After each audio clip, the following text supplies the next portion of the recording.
बिस्मिल्लाहिर्रहमानिर्रहीम अस्सलाम वालेकुम। आज इंट्रोडक्शन टू साइकोलॉजी का लेक्चर नंबर 6 हम देखेंगे और हमारा जो चैप्टर नंबर 1 है आज एंड हो जाएगा। कल सेकंड चैप्टर को हम स्टार्ट करेंगे।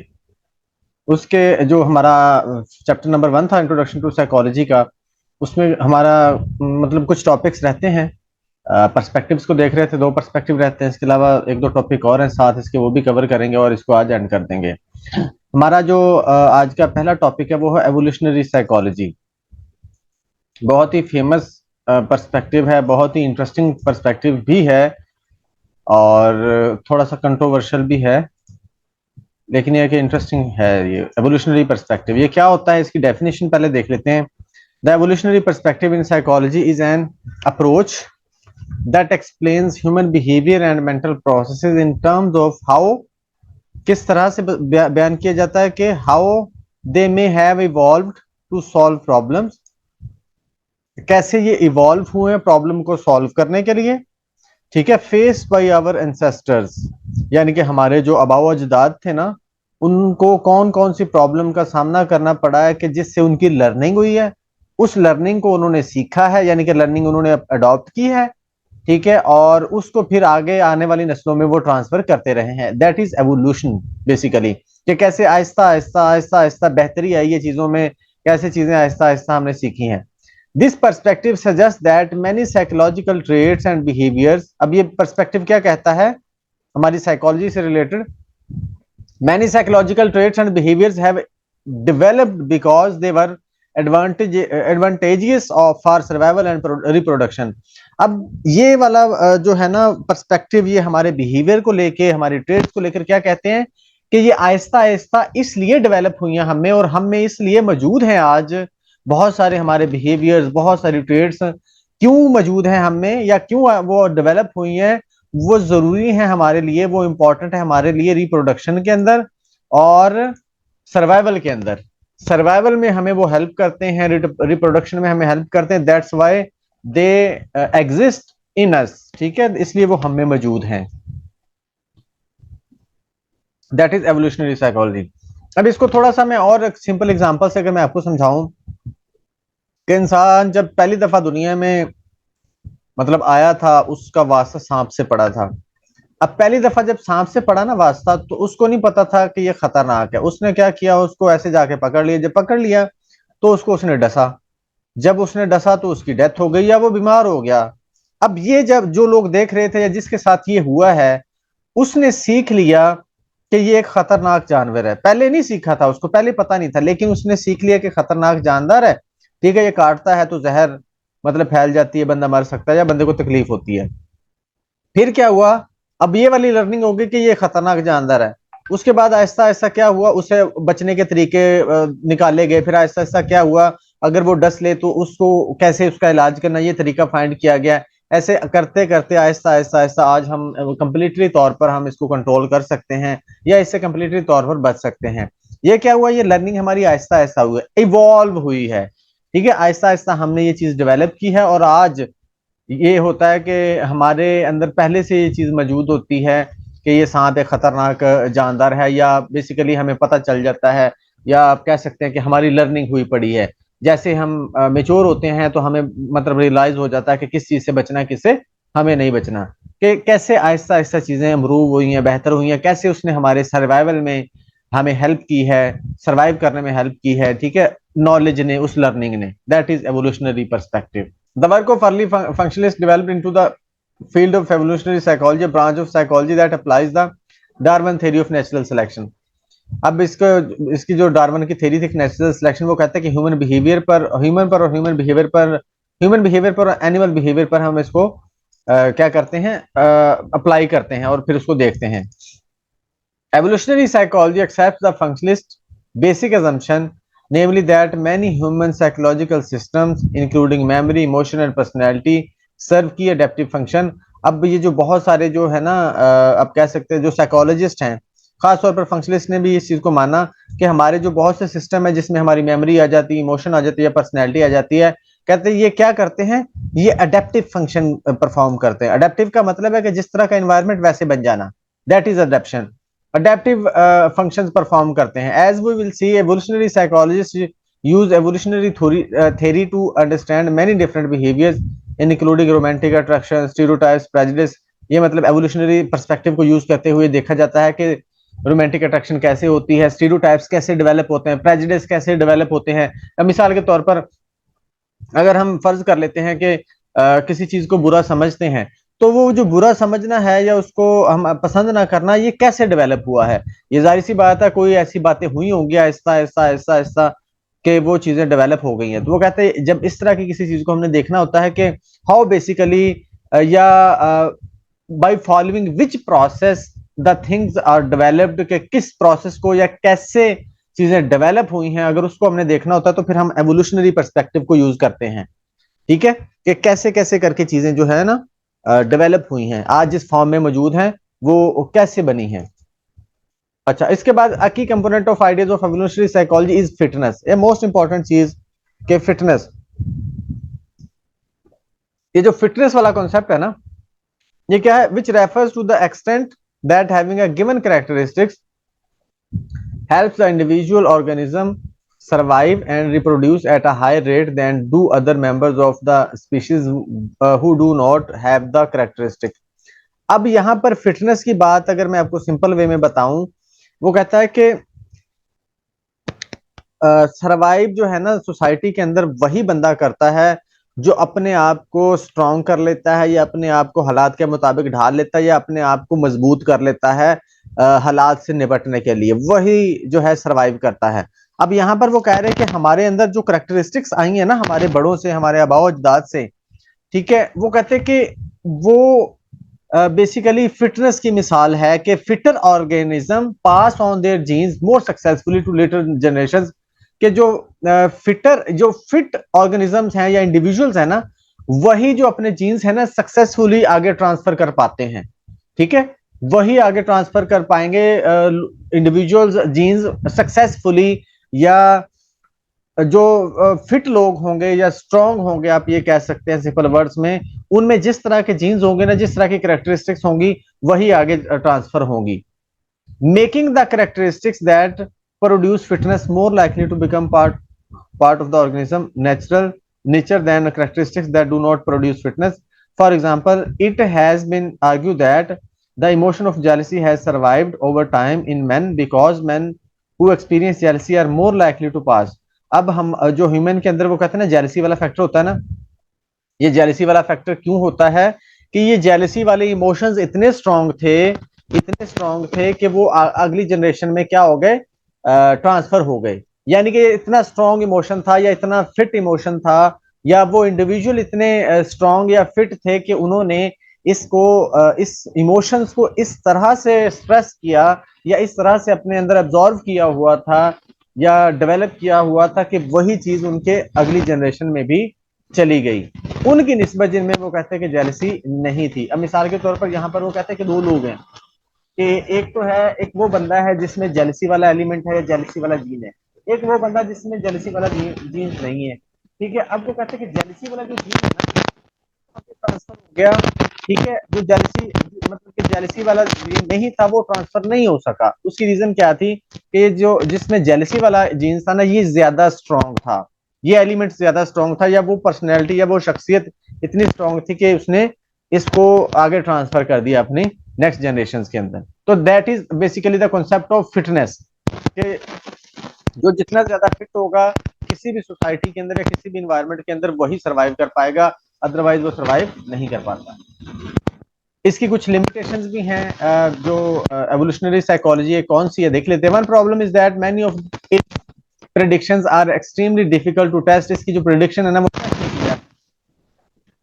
होती है ना, अब मिसाल के तौर पर कोई चीज कैसे डेवलप हुई है, वो कहते हैं इसको टेस्ट नहीं किया जा सकता, मतलब कि कंप्लीटली तौर पर ये देखा नहीं जा सकता कि जो आज चीजें हमें हमें हैं क्या वाकई ही वो हमारे इंसेस्टर्स या हमारे जो आबाओ थे उनमें भी थी या नहीं थी, या उनमें अगर थी तो कैसी थी, अगर उनमें थी तो कितनी थी या किस हद तक थी। ये उसको प्रॉपर तरीके से आप कह सकते हैं 100% इसको टेस्ट नहीं किया जा सकता, ये भी इसकी खामी है। लेकिन यह कि ये थ्योरी है कि ऐसा होता है। इसके अलावा एक और चीज है, इंपॉर्टेंट चीज है यहाँ पर, कि Unlike the fossils that are used to learn about the physical evolution of species, we cannot know which psychological characteristics. वो कहते हैं कि फिजिकल जो फॉसिल्स हमें मिले उससे तो हमें पता चलता है कि फिजिकल एवोल्यूशन हुई है, लेकिन we can not know which psychological characteristics our ancestors possessed, कि हमारी कौन सी साइकोलॉजिकल ट्रेड्स थी या खूबियां थी या खामियां थी जो मतलब हमारे अजदाद रखते थे या नहीं रखते थे। ठीक है, ये टेस्ट नहीं हो सकता। We can only make guesses about this, इसके लिए हम गेस ही लगा सकते हैं। लेकिन इसके मुकाबले में वो कहते हैं कि एक दलील हम इसके लिए ना उन्होंने एक दलील जबरदस्त क्या दी है, मतलब इस चीज को ना, एक तो ये है ना कि फिजिकल हमें नमूने मिले तो हमें पता चल गया कि पहले इंसान कैसा था और आज कैसा है, लेकिन वो कहते हैं ये कैसे पता चलेगा कि वो साइकोलॉजिकली कैसा था, साइकोलॉजिकली उसमें कौन सी ट्रेड्स थी या वो कौन सी खूबियां या खामियां थी, ये कैसे पता चलेगा, ये पता नहीं चल सकता। ये जो है ना एवोल्यूशनरी साइकोलॉजी की ये खामी है। अच्छा, because it is difficult to directly test evolutionary theories, इसको टेस्ट करना मुश्किल है। It is always possible that the explanations we apply are made up after the fact to account for observe data. अब वो कहते हैं कि ये हमेशा ऐसा मतलब पॉसिबल होता है हमेशा कि हम जो बात करते हैं ना, ये जो रिजल्ट निकालते हैं वो हमारे एक्सपीरियंस के बाद ही निकालते हैं ना। या हम अगर मिसाल के तौर पर मैंने आपको बोला कि सांप जो है ना ये खतरनाक जानदार है, अब खतरनाक जानदार कैसे पता चला, खतरनाक जानदार आपको एक्सपीरियंस ही पता चला होगा ना, एक्सपीरियंस हुआ उसके बाद आपने ये बात बोली कि दिस इज डेंजरस एनिमल। ठीक है, उससे पहले आप नहीं, आप मतलब उससे पहले तो नहीं कहा था किसी ने, लेकिन जैसे किसी को एक्सपीरियंस हुआ तो उसने बोल दिया। अब वो कहते हैं कि इस चीज को हम टेस्ट तो नहीं कर सकते कि पहले किस बंदे को हुआ था, कैसे हुआ था या नहीं हुआ था, बट लेकिन कहते हैं कि अगर ये उसने बात बोली है तो किसी वजह से बोली होगी ना, उसको अगर एक्सपीरियंस हुआ होगा तो वो बोली होगी ना उसने। तो ये बेसिकली ये दलील देते हैं इसकी बेसिकली इसके हक में। ये अक्सर हम जो बात करते हैं वो एक्सपीरियंस के बाद ही कर रहे होते हैं। अच्छा, नेवरदलेस बहरहाल the evolutionary approach is important to psychology because it provides a logical explanation for why we have many psychological characteristics। ये इंपॉर्टेंट है जिससे हमें वो कहते हैं पता चलता है कि हम हमारे अंदर बहुत सारी जो कैरेक्टरिस्टिक्स है वो क्यों है। Most psychologists use the theory of evolution in explain the existence of our species. इसको बताने के लिए, एग्जिस्टेंस को बताने के लिए मोटिवेशन और इंस्टिंक्ट्स वगैरह, रिफ्लेक्सेस वगैरह, ये बताने के लिए इस थ्योरी को यूज करते हैं। For example, learning theorist use reflexes to explain the development of phobias. जो लर्निंग वाले हैं वो रिफ्लेक्सेस का बताते हैं कैसे फोबिया डेवलप होता है। साइको एनालिटिक वाले बताते हैं कि कैसे आप सेक्सुअल मोटिवेशन कैसे बेसिकली अपना रोल प्ले करती है। Evolutionary theory also provides a rational for doing psychological research on species which share a similar genetic background. ये भी हमें रिसर्च के लिए प्रोवाइड करती है, मतलब हेल्प प्रोवाइड करती है उन स्पीशीज के लिए जो सेम जिनका या सिमिलर जेनेटिक बैकग्राउंड होता है। सोशल कल्चरल पर्सपेक्टिव, ये क्या पर्सपेक्टिव होता है? Which is the study of how the social situations, के जो सोशल सिचुएशंस हमारे इन्वायरमेंट में हमें पेश आती हैं वो, and the cultures in which people find themselves influence thinking and behaviour. हमारी जो सोशल सिचुएशंस और हमारा जो कल्चर, यानी कि हमारा इन्वायरमेंट या इन्वायरमेंटल जो सिचुएशंस होती है ना, वो किस तरह से हमारे थिंकिंग और बिहेवियर को इन्फ्लुएंस करती हैं या उनकी वजह से इफेक्ट होती है, दैट इज, इसको स्टडी करना, इस चीज को स्टडी करना सोशियो कल्चरल पर्सपेक्टिव कहलाता है। सिंपल सी बात है, आप कह सकते हैं किस तरह से हमारा इन्वायरमेंट हमें इन्फ्लुएंस करता है, इसको स्टडी करना सोशियो कल्चरल पर्सपेक्टिव कहलाता है। उसके बाद social cultural psychologists are particularly concerned with how people perceive themselves and others and how people influence each others behaviour. एक तो वो ये देखते हैं कि कैसे अपने आप को परसीव करते हो, दूसरों को परसीव करते हैं और कैसे एक दूसरे को इन्फ्लुएंस करते हैं, ये स्टडी करते हैं। For instance, social psychologists have found that we are attracted to others who are similar to, मतलब जो लोग हमारे जैसे होंगे हम उनकी तरफ अट्रैक्ट होते हैं, जो हमारे जैसे नहीं होते उनकी तरफ हम अट्रैक्ट नहीं होते। ठीक है, and we frequently change our beliefs and behaviours to be similar to those of people we are care about, a process known as conformity. और जिन लोगों से हम इम्प्रेस होते हैं, जिन लोगों का हम पर इन्फ्लुएंस होता है, उनके अकॉर्डिंग उनके लिए हम अपने जो है बिलीफ या बिहेवियर चेंज भी कर लेते हैं। जैसे मिसाल के तौर पर, अगर हमसे कोई वीक बंदा होगा, हमसे कोई आप कह सकते कमजोर इंडिविजुअल होगा, तो उस पर हम अपना रोब झाड़ लेंगे। ठीक है, उस पर अपना अग्रेशन या गुस्सा निकाल लेंगे। जो हमसे स्ट्रांग होगा उसकी हम ताबेदारी करेंगे। तो वो कहते हैं कि ये मतलब ये डिपेंड करता है कि किस तरह की सिचुएशन है, उस पर डिपेंड करता है कि how we can basically change our thinking और बिहेवियर।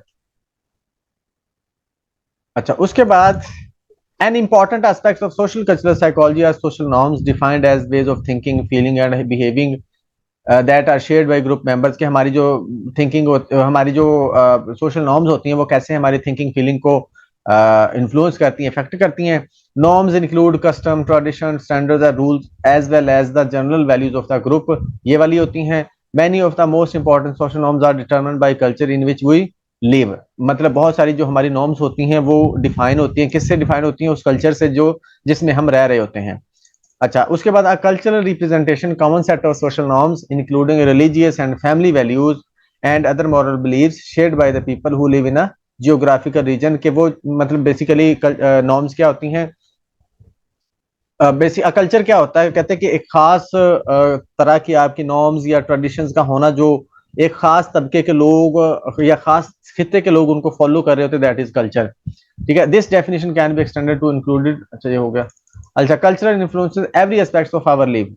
अब ये वाला जो एक इंपॉर्टेंट चीज है, ये बिहेवियरिज्म वालों ने भी इस पर बात की है अच्छी खासी, और वो इसकी अफादियत को भी मानते हैं कि जो कल्चर होता है ना, कल्चर बिहेवियर की बात करेंगे तो वो इन्वायरमेंट की बात करते हैं, जब हम सोशल कल्चर परस्पेक्टिव की बात करते हैं तो यहाँ कल्चर की बात आ जाती है। कहते हैं cultures influence every aspect of our lives and it is not inappropriate to say that our culture defines our lives just as much as does our evolutionary experience।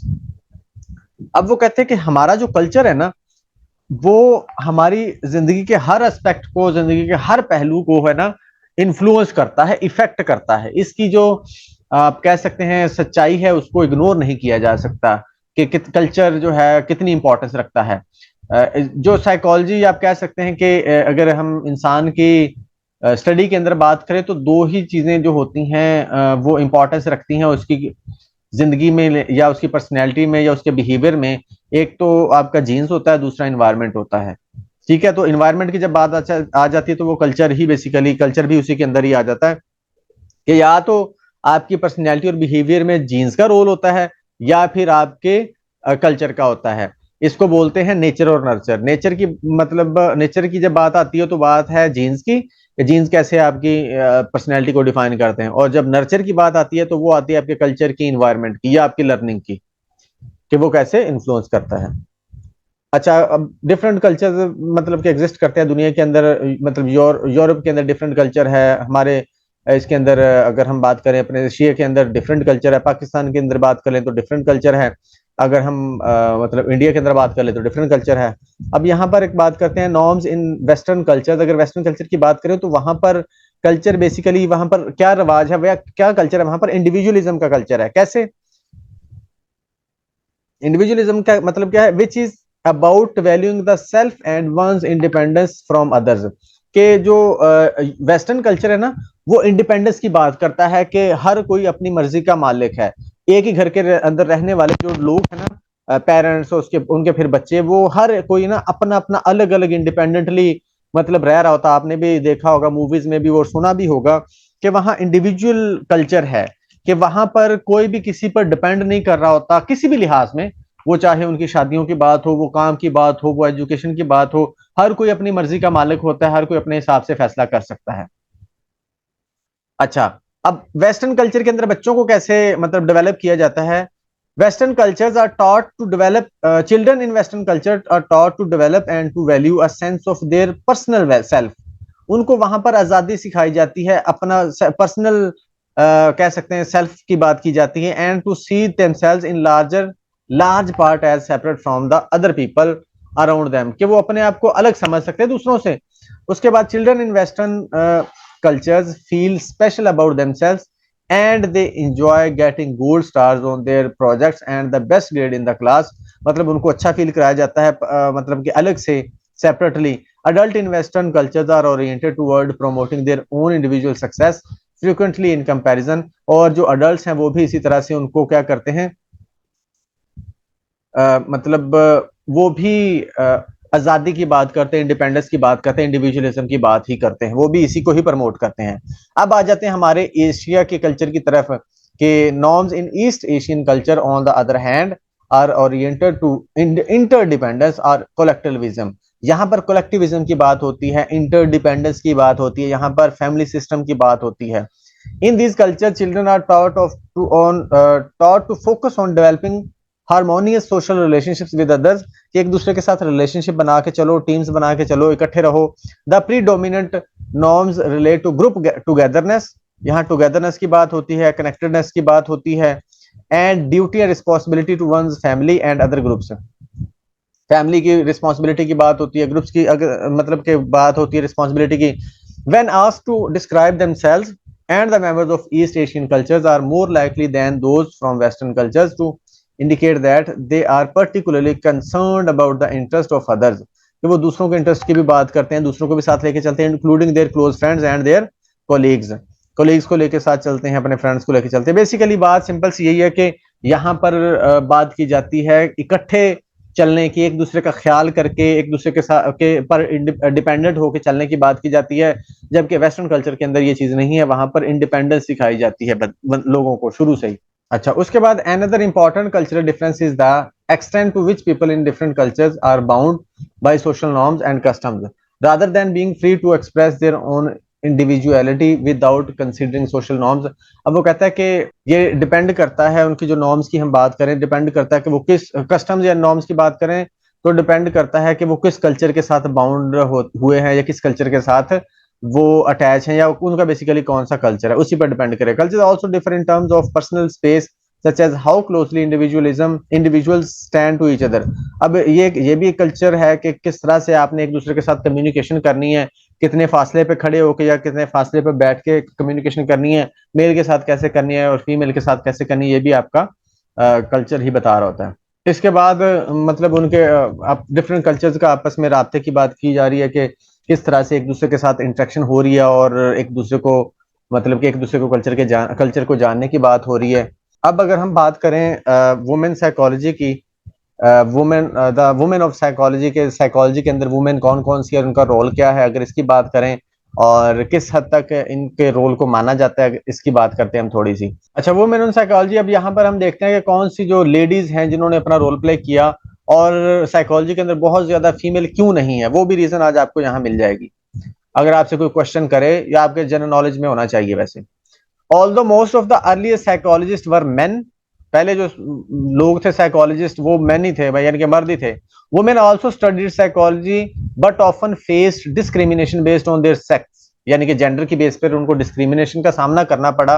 उन्होंने भी मतलब अगर अदरवाइज उन्होंने अपनी एजुकेशन ली साइकोलॉजी के अंदर, उनको discrimination का सामना करना पड़ा। फॉर एग्जाम्पल, कौन सी discrimination? They were not able to receive degrees they earned because the institutions were unwilling to grant them. अब उन्होंने डिग्रीज तो ली, उन्होंने पढ़ाई की अपनी बकायदा, लेकिन उनको डिग्रीज नहीं दी गई। क्यों? कहते हैं कि वो जो इंस्टीट्यूशंस थे वो नहीं मतलब वो नहीं मानते थे कि उनको देनी चाहिए डिग्री।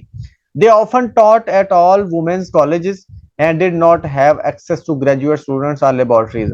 अब इनको मतलब के ग्रेजुएट स्टूडेंट्स को पढ़ाने भी नहीं दिया जाता था, सिर्फ आप कह सकते हैं कॉलेजेस तक ही इनको महदूद रखा गया। Despite this discrimination, many female psychologists still made important theoretical and research contribution to the field। इसके बावजूद बहुत सी फीमेल ने अपना रोल प्ले किया साइकोलॉजी के अंदर। For example, the first female president of American psychological association in 1905 was Mary Whiton Calkins. ये पहली खातून प्रेसिडेंट थी एपीए की, 1905 में ये बनी थी, याद रखिएगा इसको, इनका नाम याद रखना इंपॉर्टेंट है, ये खास तौर पर फीमेल आपको तो पता होना चाहिए। Calkins made significant contribution to the study of memory and self concept. इनका जो काम था मेमोरी और सेल्फ कॉन्सेप्ट पे था, ठीक है। Despite having her degree with held from Harvard university. अब वो कहते हैं कि इसके मतलब इनकी जो डिग्री ना रोक ली गई थी हार्वर्ड यूनिवर्सिटी की तरफ से, ठीक है। इनका जो काम है वो बेसिकली किस पर है? मेमोरी और सेल्फ कॉन्सेप्ट पर। ये आपको पता होना चाहिए अगर आपसे कोई पूछे। एक तो पहली जो है आपकी क्या उसको बोलते हैं, प्रेसिडेंट थी एपीए की, 1905 में बनी थी, ठीक है, मैरी वेटन कॉलकिंस। और दूसरी इनका जो काम था या इनका कंट्रीब्यूशन बेसिकली मेमोरी और सेल्फ कॉन्सेप्ट। अब ये देखें, हम बहुत दफा ऐसा होता है कि हम ये सोच रहे होते हैं कि हम डिग्री के मोहताज हैं, यानी कि डिग्री मिलेगी तो ही मैं कुछ कर सकता हूँ, ये कर सकती हूँ। अब इनकी डिग्रियां कहते यूनिवर्सिटियों ने रोक ली थी, लेकिन इसके बावजूद इन्होंने अपना रोल प्ले किया और एपीए की प्रेसिडेंट भी बनी है ये। ठीक है, तो करने को तो कुछ भी हो सकता है। बहुत सारे ऐसे लोग हैं जिनके पास डिग्री नहीं थी, लेकिन उन्होंने बड़े बड़े कारनामे सर अंजाम दिए। अच्छा, उसके बाद है जी मार्garet फ्लोय Washburn was the first woman to earn a doctorate psychology from Cornell University। पहली जो पीएचडी है या डॉक्टरेट की डिग्री हासिल की, इन्होंने हासिल की थी कॉर्नल यूनिवर्सिटी से। ठीक है, मार्garet फ्लोय वाशबर्न है, याद रखिएगा। She was the second female president of APA, और सेकंड फीमेल प्रेसिडेंट थी, 1921 में बनी थी एपीए की, ये भी याद रखिएगा। इस तरह के क्वेश्चन आ जाते हैं अक्सर, क्योंकि ये रेयर से क्वेश्चन है और इंपॉर्टेंट क्वेश्चन है। अच्छा, अगर फर्ज करे आपका जो पेपर अगर किसी फीमेल ने बनाया ना, तो वो मुझे तो लगता है ये इस तरह के क्वेश्चन तो लाजमी उठाएंगी वो। अच्छा, her research focus on animal behaviour. इनके अब रिसर्च क्या था, इनका कंट्रीब्यूशन क्या था, एनिमल पर था, एनिमल बिहेवियर पर। इन्होंने बुक भी लिखी थी एक, द एनिमल माइंड इन 1908, 1908 के अंदर एनिमल माइंड इन्होंने बुक लिखी, which for the next 25 years was the standard text for, मतलब 25 साल तक उसको बहुत अच्छी बुक माना गया, और उससे ही हेल्प ली गई, मतलब कंपैरेटिव साइकोलॉजी में, यानी कि एनिमल्स की साइकोलॉजी के पॉइंट ऑफ व्यू से उस बुक को ही ऑथेंटिक माना गया बाद में 25 साल तक। उसके बाद है जी लेटा Stetter Hollingworth. Leta Stetter Hollingworth focused her research on women and child development. इनकी रिसर्च वुमेन और चाइल्ड डेवलपमेंट पे थी। उसके बाद Hollingworth's research disproved the prevailing belief at the time that female abilities were inferior to those of males। अब उस वक्त कहा जाता था कि फीमेल की जो एबिलिटीज है ना, या फीमेल जो है इन्फीरियर होती हैं मेल से, and that female abilities declining during menstruation. इन्होंने इस चीज को गलत साबित किया। अच्छा, एना फ्राइड, अच्छा ये भी कहा जाता था कि जो फीमेल की एबिलिटीज है ना, वो मेंस्ट्रुएशन के दौरान जो है ना डिक्लाइन हो जाती, कम हो जाती। तो इसको भी इन्होंने मतलब गलत साबित किया। Anna Freud, the daughter of Sigmund Freud, developed the basic concept in the theoretical and practical approach to child psychoanalysis. Anna Freud जो कि सिग्मंड फ्राइड की बेटी थी, उन्होंने चाइल्ड साइकोएनालिसिस पर काम किया। उसके बाद कैरन हार्नी, जिसको न्यू फ्राइडन भी बोला जाता है, school of psychoanalysis, and focused on the social and cultural factors affect personality. इसने भी कल्चर की बात की थी कि basically how culture affect our personality. उसके बाद मैमी फिप्स हैं। Mamie Fisk Clark was a prominent African American psychologist who was instrumental in the Brown versus Board of Education case of Topeka, Kansas. Working with her husband, she demonstrated that black children offer preferred white dolls। अब ये इन्होंने बताई थी, एक important चीज बताई थी कि जो ब्लैक चिल्ड्रन थे ना अफ्रीकन, वो वाइट डॉल्स को पसंद करते थे, बजाय इसके कि वो व्हाइट डॉल्स और ब्लैक डॉल्स को पसंद करें। अब वो क्यों, वो कहते हैं कि ये जो है ना because they viewed white dolls good and pretty, कि वो वाइट डॉल्स उनको जो है ना प्रिटी लगती थी, इसलिए वो उसको ज्यादा मतलब प्रेफर करते थे। जैसे यहाँ पर हम जो हैं, अगर हमें कोई अंग्रेज देख लें, गोरी चमड़ी वाला देख लें, तो हम बहुत इंप्रेस हो जाते हैं उससे, और खुद को बिल्कुल ही हम एहसास कमजोरी का शिकार और कमतर समझना शुरू कर देते हैं। तो ये वो उस तरह की बेसिकली रिसर्च है। इसी तरह से होता है, अगर आप चले जाएं, मतलब कोई एशियाई चले जाए ना किसी ऐसे मुल्क के अंदर, यूरोपियन कंट्री के अंदर या वेस्टर्न कंट्री के अंदर, तो वहां पर उसको भी उसी तरह से देखा जाएगा। आप कह सकते हैं कि डिफरेंट तौर पर, या बहुत से लोग उसको पसंद करें। जैसे हम अगर गोरी चमड़ी वाला को देख ले, तो हम उस फौरन से इंप्रेस हो जाते हैं उससे। अच्छा, उसके बाद the Clarks demonstrated that feeling inferior resulted in academic under achievement for black children. अब ये इसने ये चीज भी साबित की थी कि जो ब्लैक चिल्ड्रन थे ना, वो इंफीरियर फील करते थे और अच्छा परफॉर्म नहीं कर पाते थे अपने एकेडमिक्स के अंदर। In the field of memory, Elizabeth Loftus, अब ये एक और फीमेल हैं, made ground breaking research regarding eye witness testimony. She exposed the bias that individuals demonstrate when they attempt to recall events। She showed how easy it was for people to create false memories। अब यहाँ पर उसने important चीज है कि बहुत दफा ऐसा होता है कि जब हम कोई चीज देखते हैं ना, तो उसकी फॉल्स मेमोरी मतलब बना लेते हैं। मतलब कि जब हमने कुछ जो चीज देखी, एग्जैक्टली जो चीज थी ना, वो बाद में जब हमने बयान की तो उस तरह से बयान नहीं कर पाए जिस तरह से वो बेसिकली थी। या तो हमारी तरफ से बाइसनेस आ गई या फिर फॉल्स मेमोरी किसी वजह से भी वो सेव हो गई हमारे पास। तो ये इसने इस पर काम किया था। Using the strange situation technique developed with the colleague Mary and Ainsworth demonstrated the types of attachment toddlers had with their care givers. अब ये इसने बात की थी कि जो बच्चे हैं अपने केयर गिवर्स के साथ किस तरह से अटैचमेंट डेवलप करते हैं। और डियाना ने अपने जो पेरेंटिंग स्टाइल पर एक रिसर्च पेश की थी, मतलब पेरेंटिंग स्टाइल पर इसका काम था। Since the early age in psychology females have studied psychology and currently they earn more bachelor's 70.6, यानी कि अब ये ज्यादा मतलब इस फील्ड के अंदर हैं। आजकल तो सारी फील्ड ही साइकोलॉजी की इस पर कब्जा किया हुआ फीमेल ने। पहले ऐसा नहीं था स्टार्ट में खास तौर पर। अब बहुत से जो हैं साइकोलॉजिस्ट आप कह सकते हैं, फिलोसफर जो साइकोलॉजी जिनका इंपॉर्टेंट काम है साइकोलॉजी के अंदर, वो इस टेबल के अंदर दिए गए हैं। बहुत इंपॉर्टेंट इंपॉर्टेंट मतलब यहाँ पर लोग बताए गए हैं, इसको अच्छे से आपने रट्टा लगा लेना है। डेट भी साथ दी गई है उनकी और नाम भी बताए गए हैं, इनको देख लीजिएगा। अब डिफरेंट डिसिप्लिन की हम बात कर लेते हैं कि साइकोलॉजी के अंदर क्या कौन कौन से डिसिप्लिन होते हैं। साइकोलॉजिस्ट क्या होता है? साइकोलॉजिस्ट वो जो सिर्फ थेरेपी देता है। और साइकाइट्रिस्ट क्या होता है? जिस जो मेडिसिन भी दे सकता है। उसके पास मतलब एमबीबीएस के साथ साथ साइकोलॉजी के अंदर भी स्पेशलाइजेशन होती है, जिसकी वजह से उसको फिर साइकाइट्रिस्ट कहा जाता है और वो मेडिसिन दे सकता है। अब डिफरेंट फील्ड्स हैं साइकोलॉजी के अंदर। सबसे पहले हमारे पास है बायोसाइकोलॉजी या फिर एंड न्यूरोसाइंस। बायोसाइकोलॉजी न्यूरोसाइंस वही हमारे जो ब्रेन और बॉडी वाला सारा आप कह सकते हैं स्टडी है या फील्ड है।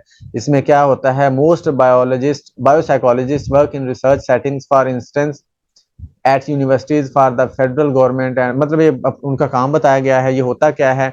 This field examines the